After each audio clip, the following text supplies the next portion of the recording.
Will the honourable member for Corangamite? Thank you very much, Mr Deputy Speaker. It's my pleasure to rise and speak on this MPI. And it started off with the opposition leader making an apology for the lie that he told Neil Mitchell. He hasn't made an apology to Ben Fordham that he was not involved in assassinating Prime Minister Julia Gillard. And it is terrific to hear this apology, and it's very embarrassing for the opposition leader, but Labor has many more apologies to make.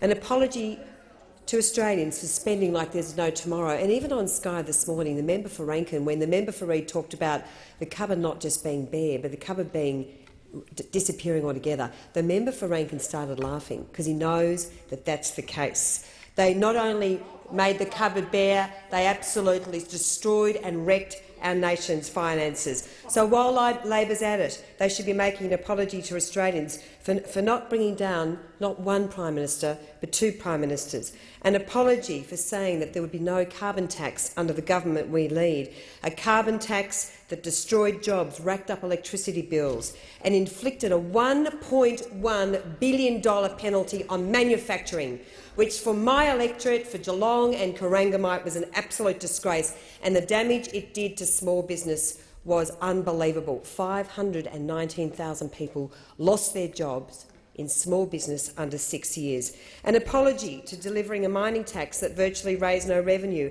An apology for delivering virtually no NBN and blowing out the NBN by just $29 billion. An apology to Australians for not delivering 3 free trade agreements.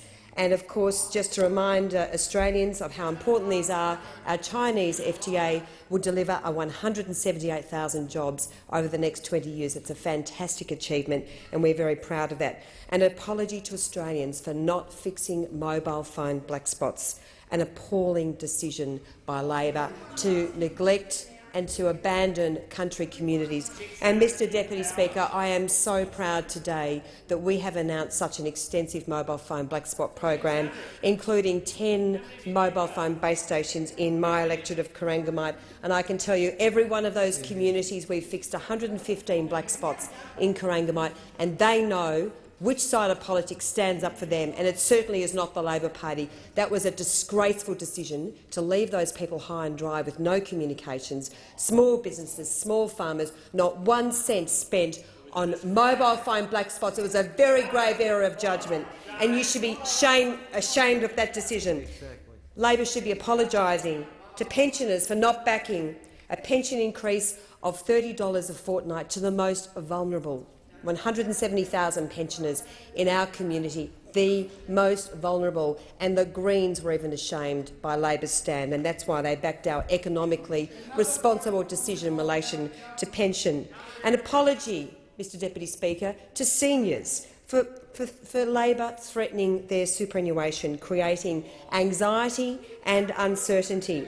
An apology to Australians for leaving our economy in rack and ruin. An apology to young Australians for doing virtually nothing to combat youth unemployment.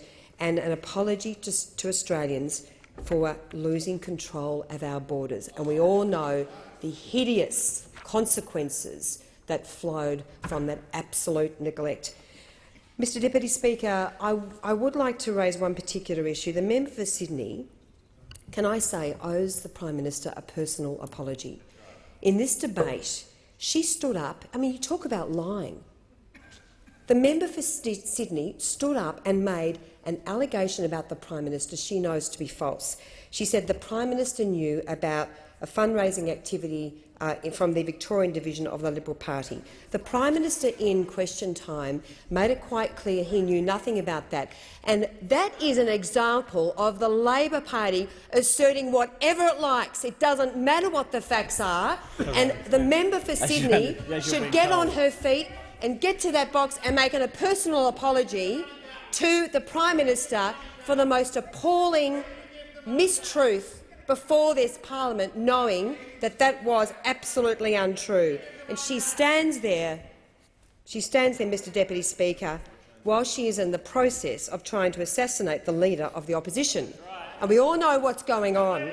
So will she confess to what she is doing, or will she tell Australians that she stands by the Leader of the Opposition? Because many people on the other side no longer stand by the Leader of the Opposition because you wrecked our economy and we are